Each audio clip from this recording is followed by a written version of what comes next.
Hi, my name is Richard Lin, and I'm a researcher here in Professor Utkan Demirci's group in the Harvard-MIT Division of Health Sciences and Technology. The project I'm working on is to quantify and capture CD4 positive and CD3 positive T lymphocytes in patient blood to be used in resource-limited settings. So right in front of me here, we have a microfluidic device that's composed of PDMS, which is polydimethylsiloxane.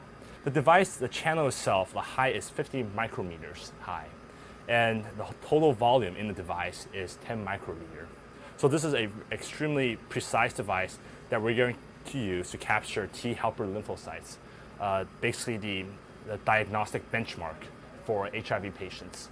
So the surface of the microfluidic device has already been prepared with protein and CD4 positive antibodies. In the syringe right now, we have just PBS, biological buffer at pH of 7.4, and we will now flow this into the channel to flush out the extra CD4 positive antibody. At this stage, the rate does not need to be controlled because we're just trying to flush out the extra stuff, and it doesn't really matter what our rate is. This is where the inlet of the device is going to be, and this is going to be the outlet to my left and to your right here.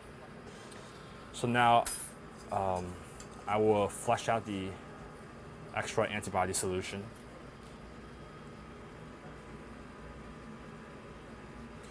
And if you can notice from the outlet, you're gonna have the fluid coming out. You know, this is a very minute amount, but if you look closely, you can see that there is fluid.